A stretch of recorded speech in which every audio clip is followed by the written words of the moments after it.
આપ્યો છે એ સંદેશ ઘર ઘર સુધી, વ્યક્તિ વ્યક્તિ સુધી પહોંચાડવાની જવાબદારી લેવા માટે અહીં આપણે એકઠા થયા છે. આપણે સૌ જાણીએ છીએ કે છેલ્લા અનેક વર્ષોથી ગુજરાતમાં ભાજપની સરકારે ભયનો માહોલ ફેલાવ્યો. ચારો દિશામાં માત્ર ને માત્ર ભય, સરકારી તંત્રનો ભય, ભાજપના નેતાઓનો ભય, પોલીસ તંત્રનો ભય, ગુંડા બુટલેગરોનો ભય, કોન્ટ્રાક્ટરો અને ટેન્ડર કરવા વાળા લોકોનો ભય, સિસ્ટમમાં બેઠેલો દરેક માણસ માત્ર ને માત્ર વ્યક્તિઓને, જનતાને દબાવવાનું કામ કરે, ભય આપે, ધમકી આપે, દાબમાં રાખે અને એ દબાણમાં રાખી અને જનતા ઉપર જુલમ કરે, એવું છેલ્લા 35-40 વર્ષથી આપણે જોતા આવ્યા છે. એક તબક્કો એવો આવ્યો કે આખા ગુજરાતની જનતાને એમ લાગવા માંડ્યું કે હવે આનું કાંઈ નહીં થાય, આ ભાજપને નહીં કોઈ હરાવી શકે, ગમે એમ કરો પણ છેલ્લે બધું હવે પછી ભાજપ જ નીકળે છે. એટલે એક હતાશા આવી લોકોમાં, નિરાશા આવી, ડર આવ્યો. હું કંઈક કરીશ ને મને કંઈક કરી નાખશે તો, અને હું કરીશ તો મારું ઉપજશે કે નહીં ઉપજે, મને કોણ ટેકો આપશે, મારે શું કામ કાંઈ કરવું જોઈએ, કોઈને વાંધો નથી તો મારે વાંધો નથી લેવો, મારે ચલાવી લેવું છે. આવા પ્રકારે હજારો લોકોમાં એક હતાશા આવી ગઈ, એક નિરાશા આવી ગઈ, અને નિરાશામાં ને નિરાશામાં હજારો લોકોએ કાં તો રાજકારણમાં રસ લેવાનું જ બંધ કરી દીધું, અને જેને રસ લેવાનું બંધ નહોતા કરી શકે એમ એ ભાજપમાં વહી ગયા. સરવાળે વિરોધ પક્ષો નબળા બનતા ગયા, જનતાનો અવાજ બંધ થતો ગયો, અને ભાજપ છે એ માથે ચડતું ગયું ને દાદાગીરી કરતું ગયું. આ પરિસ્થિતિ 40 વર્ષ દરમિયાન થઈ. વચ્ચેનો ગાળો એવો આવ્યો કે ગુજરાતભરમાં અનેક નવા નવા નેતાઓ આવ્યા. આમ જનતાને એમ થયું કે હાલો ભાઈ આ કંઈક કરે એવો લાગે છે, હાલો. જેવા પાછળ લટક્યા હતા ભાઈ ગબલીને વહી ગયા. બીજો નેતા આવ્યો, પબ્લિકે ટેકો આપ્યો, એને દગો કર્યો. ત્રીજા આવ્યા, એને દગો કર્યો. થોડો ઘણો જે વિશ્વાસ કે થોડી ઘણી જે આશા વધી હતી પબ્લિકની, એ બધી આશા કેટલાક દગો કરનારા નેતાઓએ તોડી નાખી. સરવાળે એવું થયું કે હવે તો કાંઈ કરવું જ નથી. એવા હતાશા ભર્યા સમયમાં, એવા નિરાશાના સમયમાં પબ્લિક એક બાજુથી કેટલું કહેવા માંગતી હોય અને એક બાજુ કશું જ ન બોલી શકે, એવી લાચારી ભરી પરિસ્થિતિમાં વિસાવદરની જનતાએ ક્રાંતિ કરી. આમ આદમી પાર્ટીના ખોવડે કોડિયું કર્યું, પણ એનું અજવાળું આખા ગુજરાતમાં પહોંચ્યું. દોસ્તો, હવે એ સંદેશ, વિસાવદરે જે સંદેશ આપ્યો, એ સંદેશ આપણે વ્યક્તિ વ્યક્તિ સુધી પહોંચાડવાની જવાબદારી આજથી આ હોલમાંથી લઈને બહાર જવાનું છે. સંદેશ શું આપ્યો વિસાવદરના લોકોએ? એમણે મહત્વના 3 સંદેશ આપ્યા છે. પહેલો સંદેશ કે ભાજપ પાર્ટી હારવાને લાયક પાર્ટી છે, ભાજપ પાર્ટી હારવી જ જોઈએ, આવી હલકી માનસિકતા ધરાવતી પાર્ટી ક્યારેય જીતવી ન જોઈએ. એ પહેલો સંદેશ વિસાવદરની જનતાએ આખા ગુજરાતને આપવાનું કામ કર્યું છે કે આ પાર્ટી ન જીતવી જોઈએ. ભાજપ, એનો અધિકાર નથી ચૂંટણી જીતવા ઉપર. એની માનસિકતા એવી છે કે સમાજના તમામ વર્ગ સાથે અન્યાય કરે છે, અને એટલે આ પાર્ટીને ક્યારેય જીતવા દેવાય નહીં. અને એટલે જ વિસાવદર વાળા તો ક્યારેય નથી જીતવા દેતા. ચૂંટણી જે આવી હોય એ આવી જાય, વિસાવદરમાં હોય એટલે પિક્ચર ક્લિયર જ હોય કે ફેલ થવાનું જ ભાજપ. તો વિસાવદરની જનતાએ પહેલો સંદેશ આપ્યો કે ભાજપ હારવાને લાયક પાર્ટી છે, કોઈ સંજોગોમાં જીતવી જોઈએ નહીં. એની કાળજી આપણે બધાએ લેવાની છે અને આ વાત લોકો સુધી પહોંચાડવાની છે. બીજો સંદેશ કે ભાજપ પાર્ટીને હરાવી શકાય છે, આ સૌથી મોટો સંદેશ એને આપ્યો છે. કરોડો લોકો એવું માને છે કે આને કાંઈ ન કરી શકાય, પણ વિસાવદરના આપણા શેઠા પાડોશી ખેડૂતોએ, માલધારીઓએ, રત્ન કલાકારોએ, ખેત મજૂરોએ, સામાન્ય વેપારી દુકાનદારોએ બધાએ ભેગા મળી સાબિત કરી બતાવ્યું કે ભાજપ શું, ભાજપના પિતાશ્રીને હરાવી શકાય એમ છે. આવો સંદેશ આપ્યો. વિસાવદરમાં ભાજપે શું તાકાત લગાવી? આખી ભાજપની સરકાર, તમામ ધારાસભ્યો, તમામ સાંસદ સભ્યો, કેન્દ્રના મંત્રીઓ, ગુજરાત સરકારના મંત્રીઓ, પોલીસ તંત્ર, તમામ બુટલેગરો, રાશન માફિયાઓ, રોડ માફિયાઓ, જમીન માફિયાઓ, વિસાવદર અને ભેસાણમાં અગાઉ સરકારી નોકરી કરીને ગયા હોય ને અત્યારે કંઈક બીજે બદલી થઈ હોય એવા માણસોને પણ અહીંયા પાછા બોલાવ્યા હતા અનઓફિશિયલી 10 દિવસ પૂરતા. એમાં અનેક પોલીસ અધિકારીઓ જેણે વિસાવદર ભેસાણમાં અગાઉ નોકરી કરી લીધી હોય ને હાલ બોટાદમાં, અમરેલીમાં, સુરેન્દ્રનગરમાં, ભાવનગરમાં હોય, એને ચૂંટણીમાં અહીંયા અનઓફિશિયલ ડ્યુટી મૂકી હતી. તમે જેને જેને હાંચવા હોય એને આવીને કહી જાઓ કે આ ગુંડાને મત આપવાનો છે ભાજપના, અને બધા આવ્યા હતા. કોઈ એવી વસ્તુ નહોતી બાકી. અને રાજકારણીઓ આવ્યા, નેતાઓ આવ્યા, મંત્રી આવ્યા, એ તો ભલે આવ્યા, જેને નહીં લેના દેના એ વિડીયો બનાવીને જીકમ જીક કરતા હતા. પણ વિસાવદરની જનતાએ બીજો સંદેશ આપ્યો કે તમે સંકલ્પ લ્યો, તમે નિર્ણય કરો, તમે મુઠ્ઠી બંધ કરો તો દુનિયાની કોઈ તાકાત તમારા સંકલ્પને રોકી નથી શકતી. તમારી પાસે તાકાત છે, એ વિસાવદર આપણને કીધું છે. જનતામાં એ તાકાત છે. જનતા જે નક્કી કરે એ થઈને રહે છે એવું વિસાવદરમાંથી સાબિત થયું. વિસાવદરની જનતાએ આપણને બધાને હાથ જોડીને કીધું છે કે હવે તો સંકલ્પ કરો કે નહીં. ક્યાં સુધી ભાજપની વાહે ટીંગાશો? અવળી મોટી સરકાર લાગી ગયા પછી કોઈ એવું વાત, પૈસા કેટલા, દારૂ, ગુંડા, બધી જ તાકાત ધ્વસ્ત થઈ ગઈ. જનતાએ લીધેલો સંકલ્પ જીતી ગયો. સંદેશ એવો છે કે તમારા સંકલ્પમાં તાકાત છે. રામાયણની અંદર જાંબુવનજી મહારાજે હનુમાનજી બાપાને કહેવું પડ્યું હતું કે ભાઈ તમે દરિયો કૂદી શકો એમ છો. દરિયાના આ કાંઠે બેઠા હતા અને લંકામાં જવાનું હતું ત્યારે બધા વિચારતા હતા શું કરશું, કેમ કરશું. જાંબુવનજીએ હનુમાનજી બાપાને એની શક્તિ યાદ કરાવી કે તમે મહાશક્તિશાળી છો, બાહુબલી છો, બજરંગબલી છો, પવનપુત્ર છો, તમે ધારો તો ઉડીને હમણાં લંકા પોગો. અને હનુમાનજીને એની શક્તિનો અહેસાસ કરાવ્યા પછી હનુમાનજી ગયા. ગુજરાતની જનતામાં એ તાકાત છે કે ગમે એવી સત્તાના મૂલ્ય કાઢી નાખો, પણ એ તાકાતને યાદ કરાવવાનું કામ કોણે કર્યું છે? વિસાવદરની જનતાએ એ કામ કર્યું છે. આપણને આપણી તાકાત યાદ કરાવી છે. હજુ જો આપણે આપણી તાકાત ન ઓળખીએ, આપણે આપણી તાકાતનો સાચો ઉપયોગ ન કરીએ તો હવે ભગવાને આપણને બચાવી નહીં શકે. જેવું જેવું ભોગવી લો કોઈ દી ફરિયાદ ન કરતા. જો જનતા હારે તો આખી સરકાર હરાવે. વિસાવદરની જનતાએ આપણને ત્રીજો અને અત્યંત મહત્વનો સંદેશ આપ્યો છે કે તમારો આત્મા જગાડો, બોલો. કેમ બધું ચૂપચાપ સહન કરી લ્યો છે? ચારો તરફ આખા ગુજરાતમાં લોકો સરકારના તમામ અન્યાય, તમામ અત્યાચાર, તમામ શોષણ બધું જ સહન કરી લે છે. બે ભાઈઓ વચ્ચે જમીનનો ભાગ પડે બાપ દાદાની તો એક શાહ ઓછો આવે તો સુપ્રીમ કોર્ટ સુધી લડી લેવા તૈયાર છે, ભાઈનો હાથ ભાંગી નાખવા તૈયાર છે. પણ આપણો ધારાસભ્ય કામ ન કરે, નગરપાલિકા કામ ન કરે, વર્ષોના વર્ષો સુધી ખાડા ખોદેલા રાખે.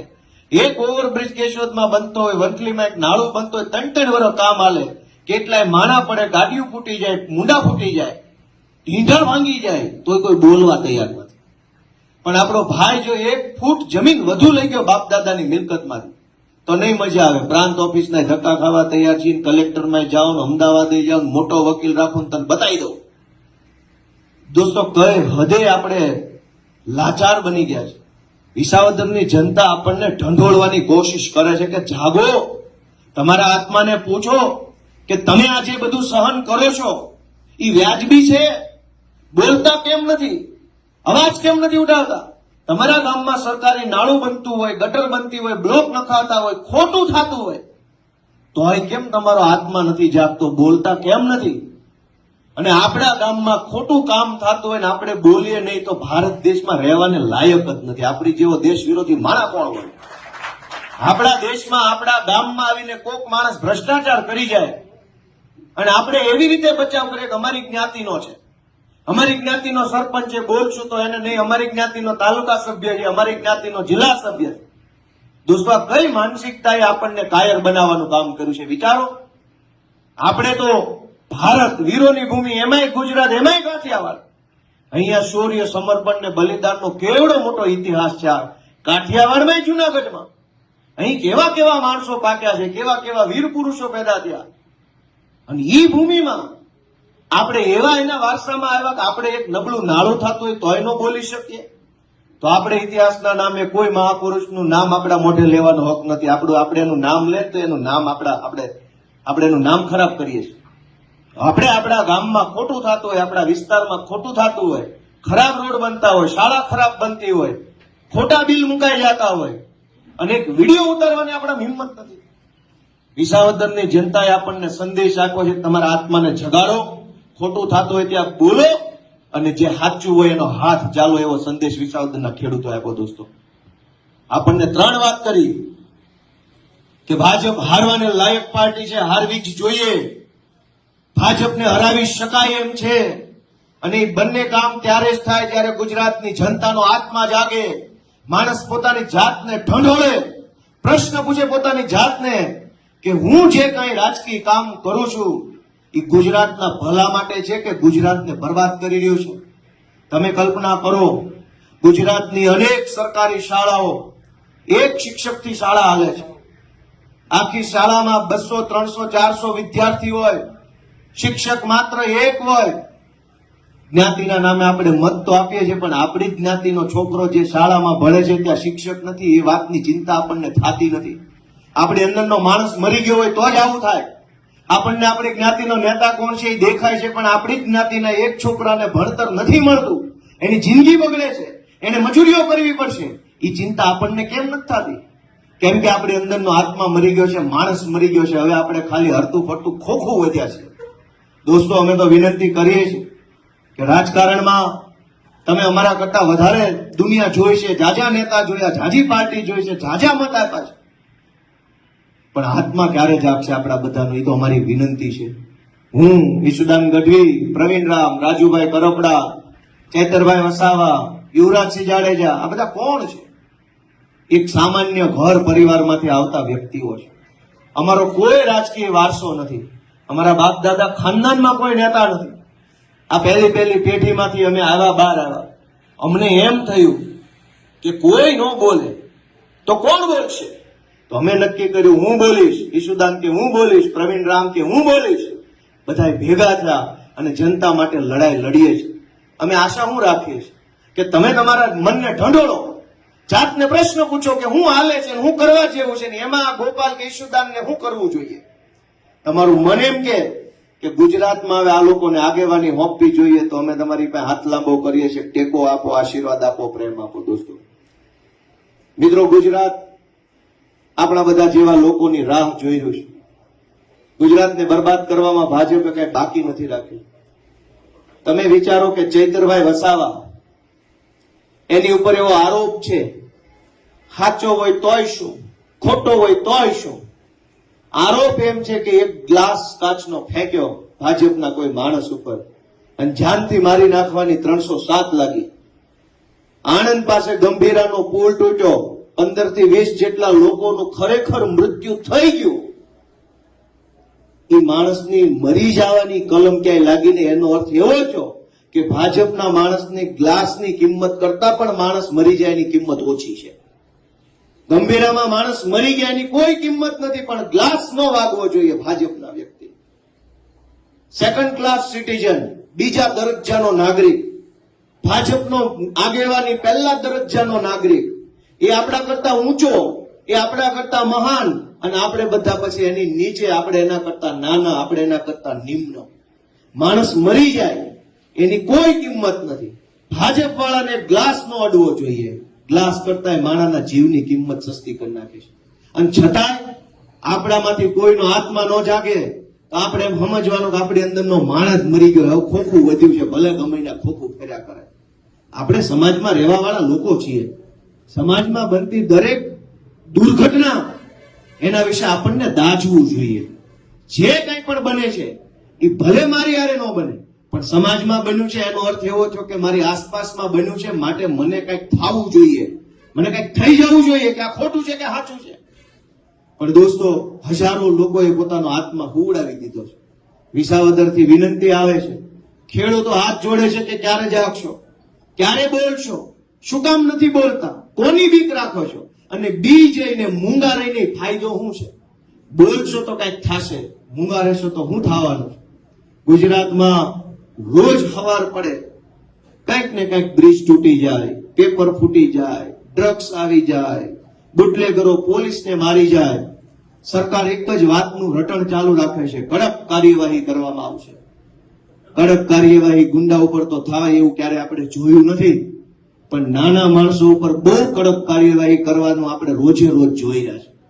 એક લાચાર ખેડૂત, ગરીબ માણસ પોતાના ખેતરે ઓયડી ઉપર એક લેમ્પ લગાડ્યો હોય તો વીજળી વિભાગ વાળા આવીને કડક કાર્યવાહી કરી જાય છે, દંડ આપી જાય છે, પાછળથી મેમા મોકલી દે છે, પુરવણી બિલ મૂકી દે છે, 35,000 50,000 લાખનો દંડ આપી જાય છે. લાચાર માણસ જોવો તો કડક કાર્યવાહી, અને કડક માણસ સામો આવી જાય તો લાચાર થઈ જાય છે આખી સરકાર. આ પરિસ્થિતિને કોણ બદલશે? તમારા બધાનું મન એમ કે આ પરિસ્થિતિ બદલવામાં મારે કંઈક કરવું જોઈએ, તો આ રૂમમાંથી બહાર નીકળીને ગામડે ગામડે વિસાવદરના 3 સંદેશ પહોંચાડવાનું કામ કરજો. હું બધાને વિનંતી કરું દોસ્તો એટલી હદે ખરાબ પરિસ્થિતિ કે કહેવા બેસીએ તો પાર નથી આવે એમ. અનેક પીડાઓ છે, અનેક અનેક અનેક અનેક પીડાઓ છે, અને સાંભળવા વાળો કોણ? કોઈ અધિકારી સાંભળતો નથી આપણી વાત, કોઈ નેતા આપણી વાત સાંભળતો નથી, કોઈ સરકાર આપણી વાત સાંભળતા નથી. ટીવી મીડિયા વાળાને કહીએ, ઈ આવે, ફોટા પાડે, વિડીયો પાડે, ગમે એટલું ટીવીમાં આવે તો હવે નેતાનો તે કઈ એને તે કઈ ફરક પડતો નથી. પણ મૂળ મુદ્દો નેતા નથી, મૂળ મુદ્દો જનતા છે. જે નેતાને કઈ ફરક નથી પડતો ઈ નેતાને વારંવાર ચૂંટણી કોણ જીતાડે છે? જે નેતાને આપણી સમસ્યા નથી દેખાતી એ નેતાને મત કોણ આપે છે? જે નેતા 5 વર્ષ સુધી આપણું કામ નથી કરતો એ નેતા બીજી વાર કોના મતથી જીતે છે? એ તો આપણે બધાએ વિચારવું પડશે. માત્ર નેતાનો દોષ નથી કાઢવાનો, આપણે આપણા આત્માને જગાડવાનો છે, આપણા મનને પૂછવાનું છે કે કઈક ભૂલ મારી નથી ને આમાં. અને આપણને એમ લાગે કે આમાં મારી ભૂલ છે તો હવે પછી ભૂલ સુધારી લેવાનો સમય છે. દોસ્તો એ મારી વિનંતી છે બધાને. ગુજરાતભરની અંદર અનેક પ્રકારનું ખોટું થાય છે. બાપાએ મને, સરપંચે કોણે કીધું નકલી દૂધની વાત? કોણે? તમે કરી. આ જુનાગઢની અંદર કિરીટ પટેલ અને એના માણસોએ આખા જુનાગઢ જિલ્લામાં નકલી સહકારી મંડળીઓ બનાવેલી છે. નકલી સહકારી મંડળીઓ બનાવવાના કારણે એક સહકારી મંડળી એટલે એક મત, આખી મંડળીનો એક મત. આવી 450 કરતા પણ વધુ નકલી બોગસ કાગળ ઉપરની મંડળી કિરીટ પટેલે બનાવી. 450 નકલી મંડળી એટલે 450 મત. અસલી મંડળી 300 જેટલી પણ નથી. ઓરિજિનલ મંડળી, સાચી મંડળી, ધારાધોરણ પ્રમાણેની મંડળી વર્ષોથી હોય એવી 300 મંડળી નથી. એટલે સમજી લો કે 300 મંડળી અસલ, 450 મંડળી નકલ, કુલ થઈ ગઈ 750 મંડળીઓ. ઈ 750 મંડળી એટલે 750 મત. ઈ 750 મતનું મતદાન થાય એટલે જુનાગઢ જિલ્લા સહકારી બેંકના ચેરમેન અને ડિરેક્ટર બને, બોડી બને. ઈ 750 મતનું મતદાન થાય એટલે જુનાગઢ જિલ્લા ખરીદ વેચાણ સંઘની બોડી બને. ઈ 750 મતનું મતદાન થાય એટલે સાવજ ડેરીની બોડી બને. 450 નકલી મત આધારે ચૂંટણીઓ થાય છે. એ ચૂંટણીમાં નકલી મતદાર મત આપે છે.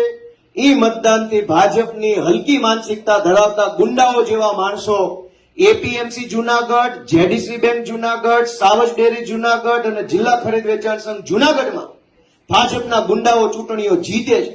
ચૂંટણી જીત્યા પછી મન ભાવે એવો કરોડો રૂપિયાનો ભ્રષ્ટાચાર કરે છે.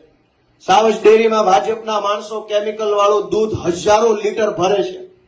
તમે વિચાર કરજો કે આજથી થોડાક વર્ષો પહેલા કેન્સરનું પ્રમાણ બહુ ઓછું હતું. આજ તમે તમારી આસપાસમાં જોજો, હજારો લોકો કેન્સરના રોગી છે. વંથલીમાં, કેશોદમાં, વિસાવદરમાં, માંગરોળમાં, માણાવદરમાં અનેક મહિલાઓ પણ કેન્સરને પીડિત છે. અને બાનું એવું બતાવે છે કે તમે દવા છાંટો છો ખેતરમાં એટલે આવું થાય. નહીં, એ વાત ખોટી છે. દૂધની અંદર પ્યોર કેમિકલ નાખવામાં આવે છે. ઈ કેમિકલ વાળું દૂધ સાવજ ડેરીમાં ભાજપના માણસો ભરે છે. સાવજ ડેરીમાં પેકિંગ થાય છે. ઈ પેકિંગ વાળો માલ આપણે બીજા ત્રીજા દિવસે ખરીદીને પી જઈએ, પછી થાય છે આપણને કેન્સર. દવા તો વર્ષોથી છટાઈ છે. હમણાં જ કાં કેન્સર વધ્યા? દવા કઈ 5 વર્ષથી થોડી ચાલુ કરી, દવા તો 20 વર્ષથી છટાઈ છે. બહુ જૂના જમાનામાં મોનોકોટોફોસ થી ચાલુ થયેલું, તેથી કોઈને કેન્સર ન થયા. અને દવા તો પાંદડા ઉપર છટાઈ ગઈ. પણ તોય જુનાગઢ સાવજ ડેરીના ભાજપના મળતિયાઓ નકલી મંડળીના આધારે, નકલી મતદાનના આધારે ચૂંટણી જીતીને સાવજ ડેરીમાં બેસે, કેમિકલ વાળું દૂધ વેચે, કરોડો લોકોના જીવન સાથે ખિલવાડ થઈ રહ્યો છે. પણ આપણો આત્મા નથી જાગતો. શું કામ? આપણો આત્મા હિન્દુ, મુસલમાન, પાકિસ્તાનમાં ફસાઈ ગયો છે, ગાળામાં આવી ગયો, કીચડમાં ફસાણેલા છે. આપણને આપણા જીવની ચિંતા નથી થતી કે આ કેમિકલ વાળું દૂધ કિરીટ પટેલ ને એના માણસો પીવડાવે છે, મરી જાવું. મોતની ચિંતા નથી, પણ પાકિસ્તાનની ચિંતા વંટલીમ બેહીને કરે છે લોકો. ક્યારે આત્મા જાગશે? ક્યારે આપણું મન જાગશે કે હું મરી જાવી પહેલા મારી તો ચિંતા કરું, ભારતની ન કરો તો કાંઈ નહીં, તમારા પોતાના જીવની અને સ્વાસ્થ્યની ચિંતા તો કરો. હમણાં રિપોર્ટ આવ્યો તો બ્રાઝિલ દેશમાંથી, અમેરિકાથી, ઓસ્ટ્રેલિયાથી, કેનેડાથી, દુનિયાના તમામ દેશમાંથી રિપોર્ટ આવ્યો કે ભારતમાં જે માણસને પીવાની દવા બનાવે છે, કફની દવા, તાવની દવા, બીજી ત્રીજી દવા, એ દવા અત્યંત હલકી ક્વોલિટીની દવા છે. ભારતની કંપનીઓએ, એમાંય ગુજરાતની, અમદાવાદની કંપનીઓએ કફની દવા, તાવની દવા જે બનાવી, એ દવા બ્રાઝિલમાં, કેનેડામાં, ઓસ્ટ્રેલિયામાં વેચી. ત્યાં લોકો એ દવા લીધી, માંદા પડ્યા, કેટલાક લોકોના મોત થઈ ગયા. ઈ પછી ઈ દેશની સરકારોએ આપણા દેશની કંપનીઓ પર પ્રતિબંધ મૂક્યો કે તમારી દવા અમારા દેશમાં નથી વેચવા દેવી. એવી હલકી કક્ષાની માણસની દવાઓ બનાવે છે. હવે ઈ દવા ચાખીને તો પીવાતી નથી. તમને તાવ આવ્યો, શરદી આવી, તમે 10 રૂપિયાની ગોળી લીધી, હવે ખબર કેમ પડે કે હલકી કક્ષાની છે, ખારી કક્ષાની છે? કયો છે બધા, મને ખબર પડે કે ન પડે? વિશ્વના દેશોએ ગુજરાતની દવા બનાવવાની કંપની ઉપર પ્રતિબંધ મૂક્યો. ભારતની સરકારે શું કર્યું? એ હલકી દવા બનાવવા વાળી બધી કંપની પાસેથી 50 કરોડનું ચૂંટણી ફંડ લીધું ને કીધું મરાય એટલા મારો, જે થવું એ થાય વેચો. ભાજપે ઓફિશિયલી ઓન પેપર વ્હાઇટના પૈસામાં એકાઉન્ટ ટ્રાન્સફરથી 50 કરોડનું ફંડ લીધું દવા બનાવવાની કંપનીઓ પાસેથી, અને કીધું જેવી ફાવે એવી વેચો, મરી જાય. ક્યાં બાપાના છે? દોસ્તો, આપણો આત્મા નથી જાગતો. આપણને વિચાર નથી આવતો મરી જવું છે, પણ હારા મુદ્દે મત નથી આપતો. કઈ હદે આપણો આત્મા ભૂઈ ગયો છે? કઈ હદે આપણો માણસ કઈ હદે મરી ગયો છે કે મોત આવે, નકલી દૂધ પીને મરી જાય તો વાંધો નથી, નકલી દવા પીને મરી જાય તો વાંધો નથી, બ્રિજ તૂટી જાય મરી જાય તો વાંધો નથી, પણ હારી જગ્યાએ મત નથી આપવો. ભાઈ હામ ખાધા છે કે ભાજપને જ મત દેવો, હારી જગ્યાએ દેવો જ નથી. આ કઈ માનસિકતા છે? આપણે જાતને પૂછો કે હું કયા ગુજરાતનો વારસદાર છું, હું કયા સમાજનો વારસદાર? કયું ગુજરાત? ગાંધીનું, સરદારનું, કૃષ્ણકુમાર સિંહજી, દેવાતાપા બોદર, કેવા માણસોના આપણે વારસદારો છીએ. અને આપણને એની લાત નથી આવતી કે આપણે આપણા પૂર્વજોના માન ખાતરે આવા હલકી માનસિકતાના ભાજપ વાળાને ભગાડીએ. આપણને આપણા પૂર્વજોની લાજ નથી. આપણે જેનું ગર્વ લેવા નીકળ્યા છે એની લાજ શું રાખીએ? આપણે એની જો લાજ રાખતા હોય સરદાર પટેલ કે ગાંધીજીની કે કૃષ્ણકુમાર સિંહજીની કે જે કઈ મહાપુરુષો ગુજરાતમાં થયા એની લાજ રાખતા હોય તો આપણી અંદરનો આત્મા જાગી જવો જોઈએ, આપણું મન જાગવું જોઈએ કે બહુ ખોટું થાય છે અને કોકના મોત માટે થઈને ભાગીદાર બનવામાં મારો મત નહીં હોય. હવે યા તો હું ઘરે બેસીશ, યા તો હારો માણસ જોઈને મત આપીશ, પણ કોક મરી જાય એમાં મારો મત ન હોવો જોઈએ. ગંભીરાનું નાળું તૂટ્યું, લોકો ગુજરી ગયા. સરકારે કીધું 23 ગાળા પૈકીનો 1 ગાળો તૂટ્યો છે. મુખ્યમંત્રીએ એવું કીધું કે બધા નથી તૂટ્યા, 1 જ તૂટ્યો છે. એનો અર્થ એવો નીકળ્યો કે નાળું ભલે તૂટ્યું પણ ભાજપની સરકારનો ઘમંડ હજુ નથી તૂટ્યો, એટલે તે આવા બાના કાઢે છે કે 1 ગાળો તૂટ્યો. એને શરમ નથી કે કેટલા માણસો મરી ગયા, એનો આખો માળો તૂટી ગયો પરિવારનો. આ એક માણસ મરી જાય એના આખા પરિવારનો માળો તૂટી જાય. આખો માળો તૂટ્યો, એની સરકારને ચિંતા નથી, બસ ગાળો 1 તૂટ્યો છે ને એટલે બીજી કઈ ઉપાધિ નથી. દોસ્તો, કઈ હદે બેશરમ તંત્ર છે. અને બેશરમ એટલે છે કે આપણે હિન્દુ મુસલમાન પાકિસ્તાન ને આ જ્ઞાતિ ઓલી જ્ઞાતિ અમારે એના વિરોધ છે, પાડી દેવાનો છે, ગમે ગધેડા જીતાડો બાકી ઓલી જ્ઞાતિ નહીં, એમ કઈ કઈને આ લોકોને 35 વર્ષથી આપણે મોટા કર્યા છે. કોઈ દી હારા માણસને આપણે ચૂંટણી નથી જીતવા દીધી. સજ્જન માણસ હોય, વ્યવહારિક માણસ હોય, મુદ્દાની વાત કરતો હોય, લડવા માટે તૈયાર હોય, એને આપણે કોઈ દી ફાવવા નથી દીધો. શું કામ? કેમ કે આપણી જ્ઞાતિનો ન હોય. અને ગમે એવો ખરાબ માણસ હોય, હલકી ભાષા વાપરતો હોય, કામ ન કરતો હોય, કઈ આવડતું ન હોય, આપણી જ્ઞાતિનો છે, બેહાડી લો ખંભે હાલો, લઈ લો વિધાનસભામાં કાઢી. દોસ્તો, આપણે આપણા આત્માને જગાડીએ કે આપણા હાથે પાપ થઈ રહ્યું છે, આપણા હાથે પાપ થઈ રહ્યું છે. આપણે આપેલા એક મતથી ભાજપનો એક ધારાસભ્ય બને ને એની બહુમતી આવે ને એ બહુમતી આધારે સરકાર જેટલું ખોટું કરે છે એ પાપનું આપણને પણ લાગવાનું છે. મહાભારત વખતે ધૃતરાષ્ટ્રના દરબારમાં દ્રૌપદીજીના ચીર લૂંટાતા, એમાં ચીર લૂંટવાનું કામ દુશાસન કરતો હતો, પણ એ મૂંગા મોઢે જોતા હતા કોણ? ગુરુ દ્રોણ ને ભીષ્મ જેવા મહાપુરુષો, મહાશક્તિશાળી માણસો હતા. એ મૂંગા મોઢે જોતા હતા. એને કીધું ને કે ભાઈ આ બધા ધંધા બંધ કરતા રહ્યા, બહેનો દીકરીઓ આ ન કરાય. એ કાંઈ ન બોલ્યા. ગુરુ દ્રોણ, ભીષ્મ, ધૃતરાષ્ટ્ર આ બધા જોઈ રહ્યા અને દુશાસન જેવો એક નબળો માણસ ચીરહરણ કરતો. આજ ગુજરાતમાં આ પરિસ્થિતિ છે. 4 પૈસાના ટપોરી, 2 પૈસાના બુટલેગરો, 1.5 પૈસાના જમીન માફિયાઓ, 3 પૈસાના સરકારી કેટલાક દલાલ, કેટલાક અધિકારીઓ ચીરહરણ કરે છે ગુજરાતની જનતાનું. અને મારી તમારી જેવા સજ્જન માણસો ચૂપચાપ તમાશો જોઈ રહ્યા છે. 4 પૈસાનો બુટલેગર આખા તાલુકામાં નાગાઈ કરતો હોય છે, પણ આખો તાલુકો એ તમાશો જોઈ રહે છે. 3 પૈસાનો એક માથાભારે માણસ હોય, 2 પોટલી મારી જાય ને બજારે ગમે એમ લવારી કરે તો પોલીસ તમાશો જોવે, સરકાર તમાશો જોવે, જનતા તમાશો જોવે. દોસ્તો, જે હાલ મહાભારતમાં ચૂપ રહેવા બદલ ભીષ્મ, દ્રોણ ને ધૃતરાષ્ટ્રને થયા હતા, એ સજા આપણે ભોગવી રહ્યા છીએ. મૂંગા રહેવાની સજા ભોગવી રહ્યા છે. ખરાબ રોડ બને આપણે નથી બોલતા તો આપણે સજા ભોગવીએ છીએ. ખરાબ કામ થાય સરકારી કચેરીઓમાં આપણે નથી બોલતા, આપણે સજા ભોગવીએ છીએ. દોસ્તો, હું તો તમને એટલી વિનંતી કરવા આવ્યો છું, બહુ નાનો માણસ છું, ઉંમરમાં, અનુભવમાં, સ્થિતિ પરિસ્થિતિમાં તમારા બધા કરતા નાનો માણસ હું છું. એ વાત અલગ છે કે વિસાવદરની જનતાએ આશીર્વાદ આપીને મારું માન વધાર્યું છે, પણ મારું બેકગ્રાઉન્ડ, મારું જે પરિવાર, મારું જે કાંઈ સ્થળ બહુ નાનો માણસ. મને બહુ જાજી ન ખબર પડે, પણ મને એટલી ખબર પડે છે કે આપણે આપણા મનને જગાડવાનું છે. આ બહુ આપણે સહન કરીએ છીએ, કેવા બેસીસ તો પાર નથી આવે. એટલા પ્રશ્નો કરી હું ચર્ચા કરી. દરેક માણસ રીબાય છે, રોવાનું બાકી છે, કેમ કે રોતા ભૂંડા લાગીએ. રોતા કોઈ હારો ન લાગે જાહેરમાં કે હું કંટાળ્યો છું, મને નથી કાંઈ ટેકો મળતો. એટલે માણસ મરવા વાંકે જીવતો હોય એવું જીવન જીવે છે. આપણે બધાએ ભેગા મળીશું, સાથે હાલીશું, આપણે બધાએ આપણી મનને જગાડીને, આત્મા જગાડીને કામ કરીશું તો ગુજરાતને ભાજપના ભરડામાંથી છોડાવી શકીશું અને એક સારી દિશામાં લઈ જઈ શકીશું. દોસ્તો, હું તમારા બધા પાસે આશા રાખું છું કે માત્ર ચૂંટણી લક્ષી કામ નથી કરવાનું.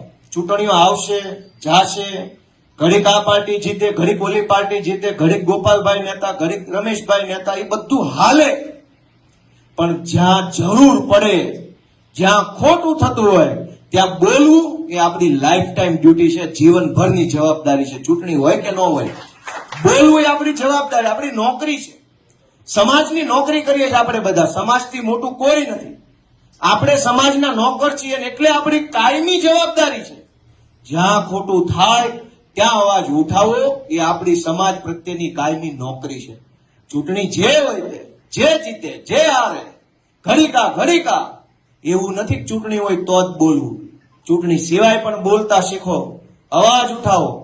જીવનમાં પહેલી વાર બોલશો, પહેલી વાર અવાજ ઉઠાવશો તો કેટલાક નબળા તત્વો તમને દબાવવા, ધમકાવવાની કોશિશ કરશે, પણ એને ગાંઠશો નહીં.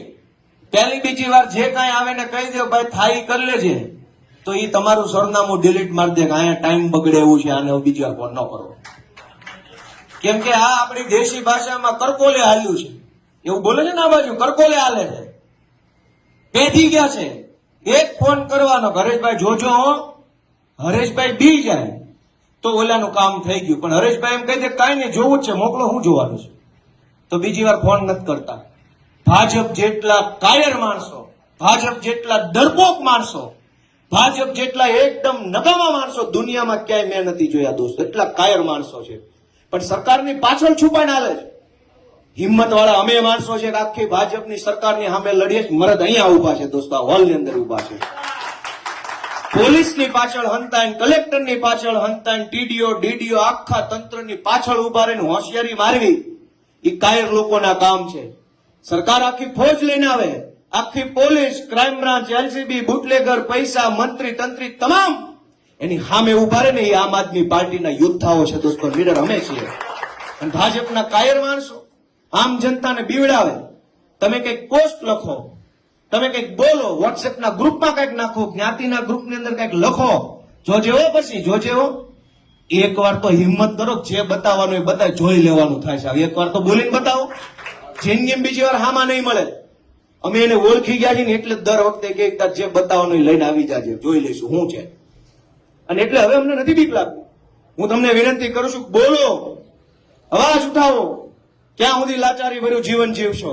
અને એવું જ જીવવું હોય, બીન જીવવું હોય, ડરીને જીવવું હોય, લાચારી ભર્યું જીવવું હોય, ભાઈ સાહેબ બાપા કરીને જીવવું હોય, વાંકા વાંકા હાલવું હોય, તો જીવવું જ શું કામ છે ભાઈ? હારા એગ્રો માંથી જે મળી લઈ લેવાની થાય ને પછી તો. એવું જ જીવવું હોય તો શું કામ જીવવું છે? એવું જ જીવવું હોય તો જીવવું શું કામ છે? ક્યાં કોઈ અહીંયા આપણને કઈ એફિડેવિટમાં લખાઈ લીધું નોટરી ઉપર કે રહેવું જ પડશે, બાના હમ છે? દોસ્તો હું વિનંતી કરું છું, નાનો માણસ છું, મારા શબ્દો કડવા છે પણ લાગણી કડવી નથી. મારી લાગણી એ છે કે ગુજરાતની જનતાનો આત્મા જાગે, પોતાની જાતને ઢંઢોળે, પ્રશ્ન પૂછે કે ખેડૂતો સાથે, ગામડાના માણસો સાથે, ગરીબો સાથે, રિક્ષા ચલાવતા વ્યક્તિ સાથે, રત્ન કલાકાર સાથે, એક સરકારી કર્મચારી સાથે, આ બધાયની હારે ભાજપ જે કરી રહી છે એ યોગ્ય છે કે અયોગ્ય છે એ પોતાની જાતને પૂછતા થઈ જાઓ. અને જે દિવસે તમારું મન એમ કહેશે ને કે અયોગ્ય છે, તે દિવસે ગુજરાતમાં ભાજપની સરકાર નહીં હોય એ વાતની મને ખાતરી છે દોસ્તો. આપણે બધાએ બહુ સહન કરી લીધું છે, હવે આપણે બદલાવવાનો વારો આવ્યો છે દોસ્તો. ગુજરાતમાં અત્યાર સુધી કોંગ્રેસના કારણે ભાજપ જીતતું હતું. વર્ષોથી કોંગ્રેસના માણસો ભાજપના કવર ખાઈને જીવે છે.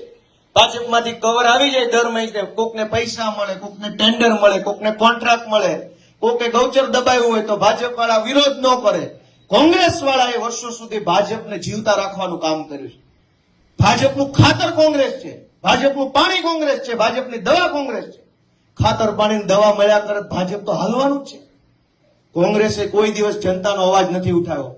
આ વિસાવદરની ચૂંટણીમાં મને હરાવવા માટે કોંગ્રેસે કામ કર્યું, ભાજપની હારે મળીને કામ કર્યું.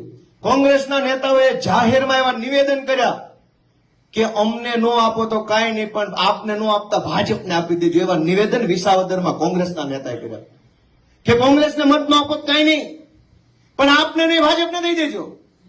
કઈ હદની માનસિકતા! અમારું ગઠબંધન હતું, નક્કી થયેલું. અહીં માણાવદરમાં પેટા ચૂંટણી આવી, વિજાપુરમાં આવી, વાઘોડિયામાં આવી, અહીં પોરબંદરમાં આવી.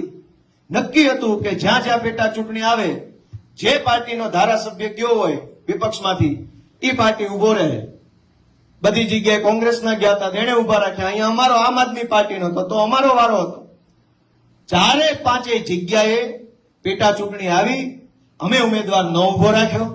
અમારો વારો વિસાવદરમાં આવ્યો ત્યારે ભાજપે કોંગ્રેસના બધા નેતાને બોલાવીને એવું કીધું કે ગોપાલને હરાવવામાં સાથ આપવાનો છે, નહીતર પછી તમારા પડીકા, પેકેજ, કોન્ટ્રાક્ટ, કટકી બધું બંધ થઈ જાય દુકાન.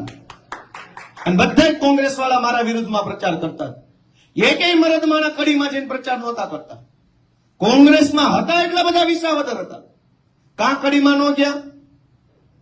ગોપાલ ઇટાલિયાને હરાવવા માટે ગોપાલ પોતે ચૂંટણીમાં નહોતો ઉભો. આ વખતે ગુજરાતના 54 લાખ ખેડૂતોએ ચૂંટણી લડતા હતા દોસ્તો, અને કોંગ્રેસે ખેડૂતોને હરાવવા માટે નીકળી. હું તો એક નિમિત્ત છું. હું કોણ? ગોપાલ કોણ? કાંઈ નહીં. ગોપાલ એટલે એક મામૂલી ખેડૂતનો દીકરો, એક વકીલ, એક યુવાન. હું કાંઈ મહાન નથી, પણ ગુજરાત આખાના ખેડૂતો, કરોડો લોકો, એની લાગણીઓ વિસાવદરની સીટ આરે જોડાયેલી હતી. હજારો માણસો રોજ સવારે દીવાબત્તી કરે ને ત્યારે વિસાવદરને યાદ કરતા હતા દીવાબત્તીમાં. વાત સાચી છે કે ખોટી?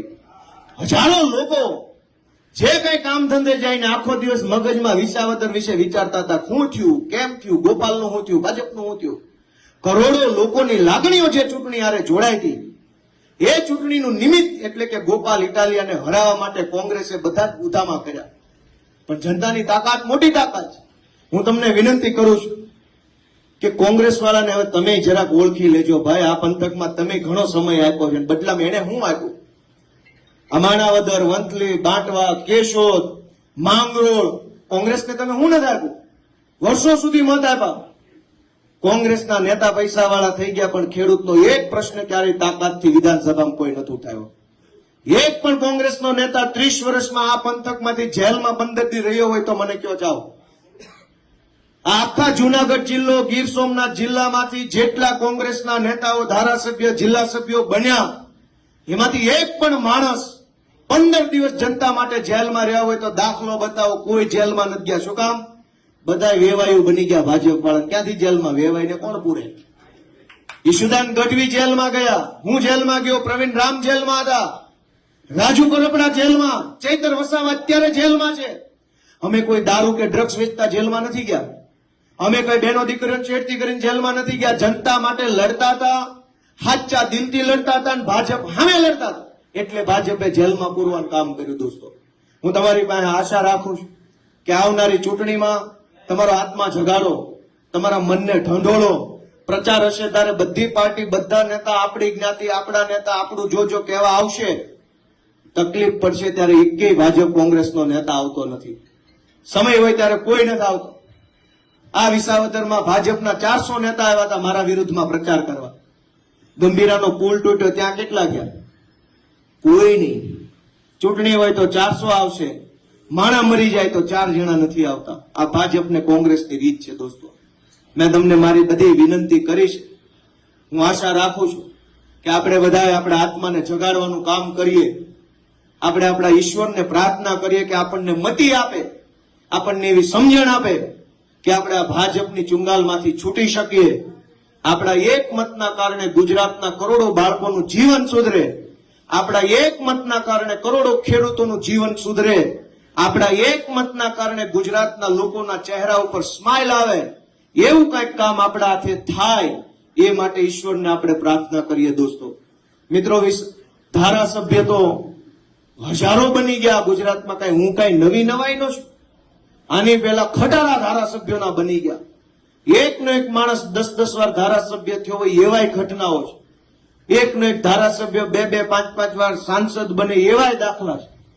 ગુજરાતના ઇતિહાસની આ પહેલી ઘટના છે કે જેમાં એક છોકરો ધારાસભ્ય બન્યો, એની આ 20 દીથી ઉજવણી આખા ગુજરાતમાં હાલે છે. દોસ્તો, આ પહેલી ઘટના છે. નકર એક માણસ ધારાસભ્ય બને એના ઢોલ કેટલા દી વાગે? તમને બધાને મારા કરતા જાજી દિવાળી જોયેલી છે. વધીને 2 દી ઢોલ વગાડવાના હોય, પછી બધું રાગે પડતું થાય. પણ આ પહેલી વખત ગુજરાતમાં ઇતિહાસ બન્યો, જાણે સરકાર બની ગઈ હોય એવો માહોલ છે. સોશિયલ મીડિયા ખોલો, યુટ્યુબ ખોલો, છાપા ખોલો, વોટ્સએપ ખોલો, ગામના ગલ્લે બેસો, શેઠે વાત કરો, હજુ વિસાવદરનો કોટો ઉતરતો નથી. આખું ગુજરાત લહેરમાં આટા મારે. તો કેટલો ગુજરાતની જનતાને કેટલી દબાવી હશે ભાજપે, ઈ પણ વિચારો.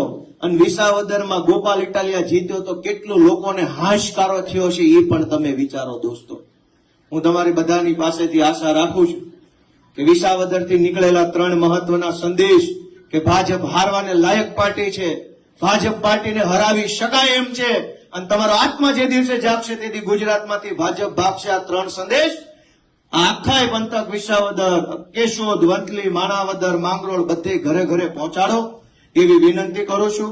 આપ સૌ અહીંયા